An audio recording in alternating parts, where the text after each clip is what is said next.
Today, we are going to be talking about some findings from the Future of the Contact Center report that we just released.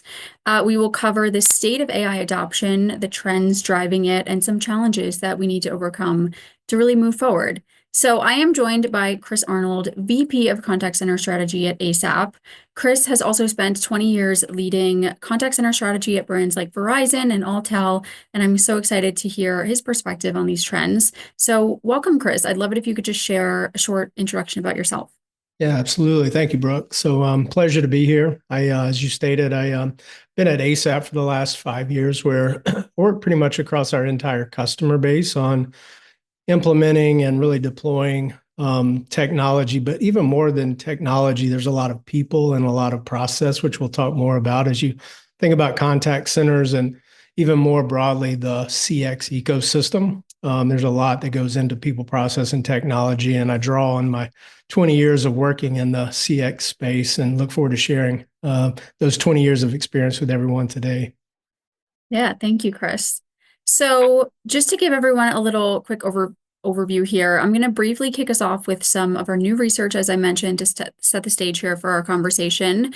And then I wanted to give an overview on the state of generative AI and look ahead to the agent of the future. So I'm going to share my screen really quick, and we can dive in. And then we're going to end off with a fireside chat with Chris so we can get his perspective on all of these trends and hear more from Chris. So let me just share my screen. Okay, so to begin here, I wanted to share a little bit of context on where we're at in terms of AI adoption. So a few stats here, 90% of leaders state that determining and pursuing the top use case for AI is their critical priority in 2025. So leaders are really trying to understand what's going to work for them and what use cases make the most sense right now.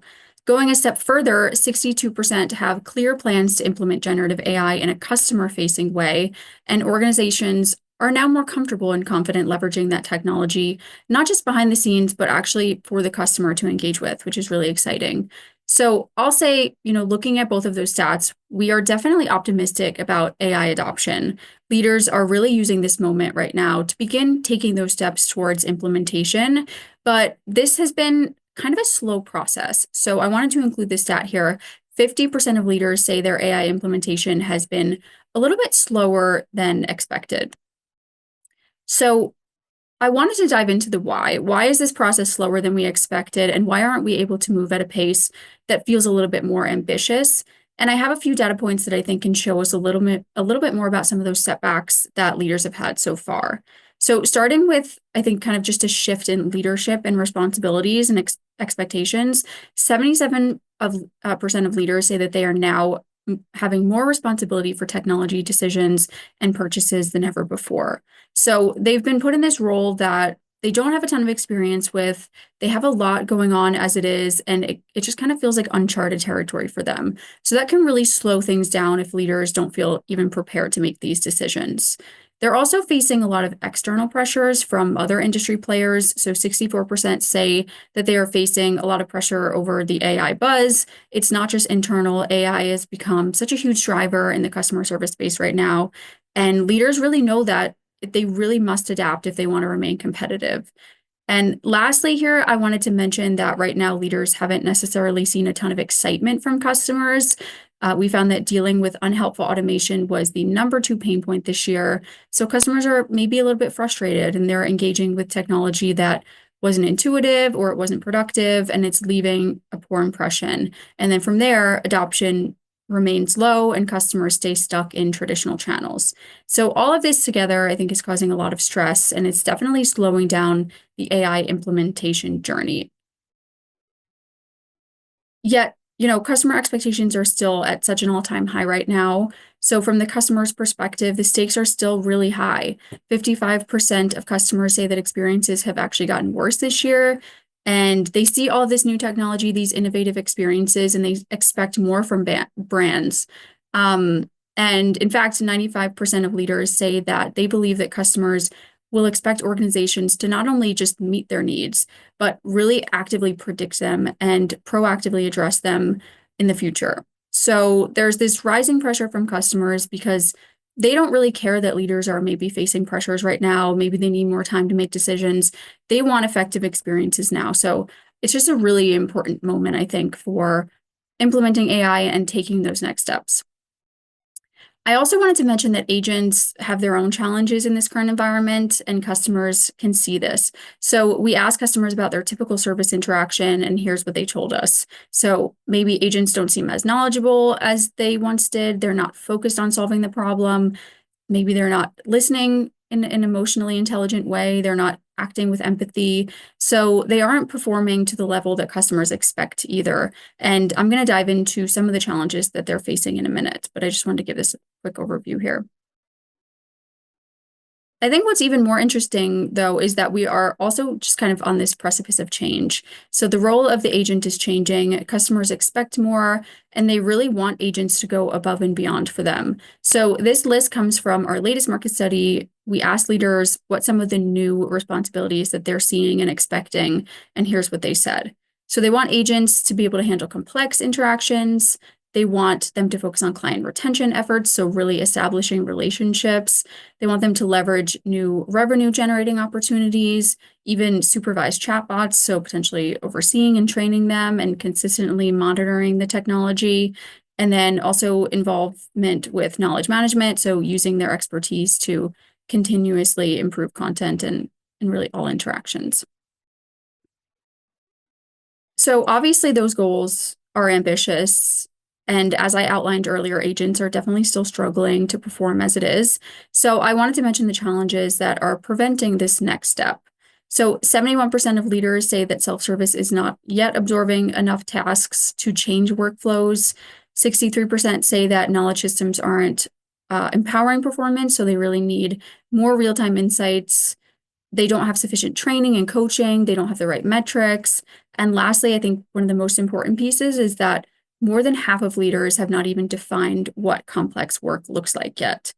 So I want to end off here before we dive into our conversation, Chris, by posing kind of the problem that I think needs to be solved. So we know that we want agents to take on a more fulfilling role. We need to focus on training, preparing, and upskilling our employees, and we need AI to support these efforts. And I think as it stands right now, you can see here, only 16% of leaders believe that agents will actually have these competencies in 6 months, and 17% say it could take up to 2 years or more. So it's just too long. Customers are not willing to wait for effective support, and they want it now. So Chris, I really wanted to dive in here on how we can change this, what tools and strategies we really need to move forward here. So I just shared obviously a lot of information there, Chris, but I want to get your feedback. You know, we've seen a lot of these challenges persist across even the 2 decades that you've been working in the contact center space. So what are some of the drivers that are causing a lot of these systemic issues that we can't seem to resolve? Yeah, it really is a challenge that has persisted. I go back almost 25 years to when I was an agent on the phone, and we were facing a lot of the same challenges 2 decades ago. And I would say largely it's we've sort of nipped away at the edges. We've deployed IVRs and websites and mobile applications, all within with a desire to create a sort of meet customers where they are experience. But unfortunately, those deployments in many cases are very fragmented. And that fragmentation ultimately leads to calls to the contact center. Most consumers today start on the web, or they start in the mobile app, and then they don't get what they need. They can't facilitate, a transaction. And so they call in. They go through the sort of gauntlet many times of the IVR that originally had a great purpose of getting you to the right person that could handle your issue. But it has created sort of this gauntlet, again, of steps you get into, sometimes called a doom loop, that doesn't ultimately drive customer satisfaction. And so there's been all these investments that by the time the customer does get to the human in the contact center, they're upset. They haven't been able to easily get their issue resolved. And so that agent who used to be able to have some more basic interactions, you'd get an easy call back when I was an agent on the phone. It was almost like a reprieve. those don't exist anymore because the basic technologies, whether it's in the IVR or a chatbot, have already taken away all the easy stuff. There is no reprieve. And so now, as an agent, I'm dealing with these highly emotive, highly complex customer issues all day. And many times these agent roles are lower paying. They're entry level jobs. The turnover, like I said, is very high. Since COVID, there's a lot of agents working at home. They're isolated in home offices, so they don't feel as connected to their peers. They don't feel as connected to their employer. All of this exacerbates this systemic issue of absenteeism that ultimately leads to attrition. And technologies have really only exacerbated both consumer dissatisfaction and employee dissatisfaction. And you end up in this downward spiral where all of the numbers are trending in the wrong direction. And so this is where we are at this sort of pivotal point in time where today's technologies can do some things that those legacy technologies just weren't capable of. Yeah, I mean, I think you described what so many customers have probably have been through, that doom loop of really trying to get their problem solved and then it not happening and them having to go straight to an agent. And that causes so much stress and a huge burden on agents. And I think that's partially a big problem in why agents aren't going to be equipped to do this next generation work that we just talked about, why it could take more than 2 years, because there's still so much on their plate that they can't seem to handle, and that continuously feeds into this cycle. So I think that's such a great representation of what so many organizations are going through right now. So we talked a little bit about the transformative power of generative AI, but sometimes this can feel a little bit like deja vu. The move to digital, rolling out chatbots, earlier technologies, they all made big promises too. And while they've definitely delivered on some fronts, we haven't yet seen the transformative impact. So what's different this time? Yeah, that's a great question. I think the biggest difference is if you look historically at what we've done, we being those CX leaders, whether it's in the contact center or those responsible for digital ecosystems like IVRs and websites and mobile apps, we have deployed technology historically that didn't really meet the human need, that did not adequately address the complexity of a human interaction. And we can very easily just talk about technology here, but if we're honest and we take a very broad view, we have a very human challenge. The numbers that you showed from a customer perspective, those satisfaction numbers are going in the wrong direction, and they've been going in the wrong direction for a number of years. At the same time, we've been increasing investments in CX, whether it's any of those technologies I already mentioned, doing some things in front of the agent in terms of augmenting their workflow to try to reduce some of that cognitive load. And none of it is improving CSAT. None of it is improving employee satisfaction. So you find yourself, if you're an enterprise contact center leader, on this treadmill of constantly replacing your agents. And that's why you run into this issue of very low tenure, which leads to less knowledge, less confidence, less customer satisfaction. And all of that sort of fuels the fire of absenteeism and attrition that really prevents you from taking that leapfrog moment. And so if we look at the human need, the fact that today's generative technologies can actually deal with a lot of those complexities, you now have an opportunity to really achieve what customers really want, which is less effort, first contact resolution. Agents want to elevate the importance of the work they're doing instead of these highly repetitive, sort of lower important tasks. Generative agent is now positioned to not only meet customer needs, but agent needs as well. And the outcome of that will be less spend from an OpEx budget perspective, which is what a lot of these CX leaders are tasked with year after year, finding ways to do more with less, while also driving enhanced customer satisfaction, which ultimately drives customer loyalty, growth, and profitability, which is what every company's in business to do. Yeah, I mean, that's great. And I think, as you mentioned, the fact that the technology can really help customers and agents, like everything I just outlined, is that we're having challenges pretty much across the board. So any technology that can support agents and also support customers in receiving really seamless experiences is so important and something that customers are absolutely looking for right now. So, as I mentioned, in many contact centers, AI adoption has been a little bit slower than anticipated. So, what can contact center leaders do to accelerate their AI journey while ensuring that it aligns with their long-term strategy? Oh, wow. This is so much to say on this topic. I think the biggest thing is don't be afraid to start now. Start small, something that you can deploy pretty quickly, low effort, high value. The one thing I've learned in my years in contact center is many times small changes can lead to really massive outcomes. And so I think of one particular use case like deploying summarization, where historically agents have had to manually type notes either during or after a call.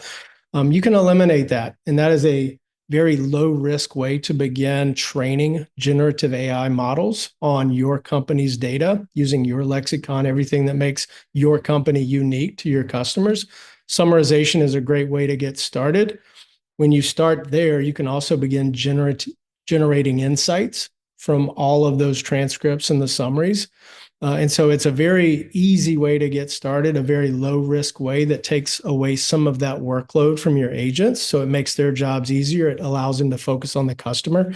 And it allows you as the CX leader to sort of kick the tires on the solution and then iterate over time. I think that's the most important thing is the willingness to get started, train those models on a few important use cases, and then iterate over time. And as that iteration happens, not only will you address customer needs differently, you'll also begin to evolve the agent experience, which will help a lot of those systemic issues I already mentioned around absenteeism and attrition. You can really begin to get your agents more involved in supervising the AI rather than having to facilitate, millions of conversations with a customer. Yeah, I mean, great advice. And I think starting small is really helpful. And as I mentioned at top of conversation, like 90% of leaders are really focused right now on finding that use case that's really going to help them start. So I think there is so much eagerness. So like you said, really just taking the first steps, starting small and iterating from there, I think is great advice. So looking beyond 2025, how do you envision the contact center workforce evolving in response to ongoing advancements in AI and automation? Yeah, I see the contact center as we have known it for, say, my entire career, the last 25 years, completely changing. Where there have been these systemic issues, like I mentioned a couple of times, absenteeism and attrition, because these jobs, these frontline agent jobs, have only gotten harder. Supervising, coaching, and training has only gotten harder. When you're dealing with attrition, it's very difficult to get off of that treadmill of constantly ramping up new employees in hopes that they can become proficient very quickly. So if you think about what we have done historically, it takes 6 months for an agent to become even close to proficient. Now we have the opportunity, instead of training thousands of agents, we can train a single AI agent on dozens of intents. It completely turns everything upside down, but it doesn't eliminate the need for humans in all this. Like I said at the very beginning, we have a very human challenge. Today's technology is very capable of having a very good conversation with customers. But there's points in the middle of a conversation that can become very complex. And there's points where the AI could get stuck. There's a point where AI could come off the rails. When you're using LLM, the LLM wants to provide an answer that may not always be accurate or appropriate or on brand. And so I think having these agents, rather than them doing what they've always done, which is managing the entire conversation and using knowledge management systems and other tools to sort of transact, generative agents can now really service the customer and deal with all the emotions, the complexity, while allowing our agents to now take more of a supervisor role to make sure that the AI is doing everything accurately and efficiently. Yeah, I mean, I definitely think that's one of the next steps. And that was part of the new role of the agent that we found in our study, was that a lot of leaders believe that, their agents will be supervising chatbots and acting as that kind of line of defense when things like you said, potentially go off the rails. So I think it is a unique way that agents are going to contribute moving forward in an exciting way that they're going to really add value to the customer experience. So we talked a little bit about this before, but what steps should contact center leaders take to really lay the groundwork for the evolution of the agent's role? How can they effectively empower agents for more complex next generation service? And what specific tools or training do you see as most essential? Yeah, I think the first place to start, particularly since we're really leveraging AI that's built on top of these large language models, is to really make sure that the data that your company is going to leverage to fuel this machine learning model. And it's not one model. So you hear a lot of buzz around large language models. I think the companies that go further faster will actually have a system of models. Some may be extra small, just to sort of tag on to the large language model. You may have extra small, small, medium, large, extra large, because you really don't need large models to do everything. In some cases, we still have virtual assistants that don't have, language models behind them at all, and they perform just fine for basic tasks like taking payments, changing addresses, those highly repeatable transactions. If it's not broke, don't try to fix it. But there's still a tremendous amount of opportunity to leverage this system of models that's trained on your data to really drive that personalized experience. It's very challenging for agents to sort of manufacture a genuine personalized experience. But when companies really start by structuring their data, by parsing data so that it can really serve the purpose, the use case of the AI, you can really create massively personalized experiences at scale, which feel very authentic, much more so than what most humans would do today because they don't have access to all of that, during a real conversation. And so the more you can really curate the data and then start with one or two use cases. Don't necessarily start with what you believe to be your top 5 call drivers or interaction drivers. Start with the use cases where you've got the most data, the most APIs. You're setting yourself up for success. And these things are easier to find than you might think. But then use your frontline employees instead of managing millions of conversations, allow them to help curate your data. Most knowledge bases are built with language that's used for internal purposes, between employees. Those knowledge bases can be incredibly powerful, but they're not necessarily customer facing like an FAQ in a website. Use those employees to really curate customer facing data that can be used by the AI in a very effective way. Make sure you've got APIs available for those key transactions and some of those other systems. I think all of that front end work, rather than constantly staying on that treadmill of training and replacing agents, is a much more scalable way to get the most out of AI. Yeah, I mean, it is really exciting hearing that AI can deliver for the customer because, as I mentioned earlier, customers aren't necessarily excited about the support experiences that they've been getting recently. So being able to actually receive a personalized experience with a generative agent, I think would probably go such a long way for customers and enhance adoption and give them confidence that they can receive that really personalized experience that maybe they wouldn't even get from a human, which is really cool. So, as we end off here, any final thoughts, Chris, that you want to leave our audience with? The main thing would be start now. Don't be afraid to jump in. Start small. And really make sure you're thoughtful about doing some due diligence around which AI partner you select. There's a lot of noise in the world. Everybody's talking some sort of generative AI, LLM. So there's a lot of buzzwords. There's a lot of great marketing out there. I think you really need to find an AI partner that understands the complexities of the ecosystem. It's not just great technology. You can take great technology and you can put it into a broken process, and it's not going to be great.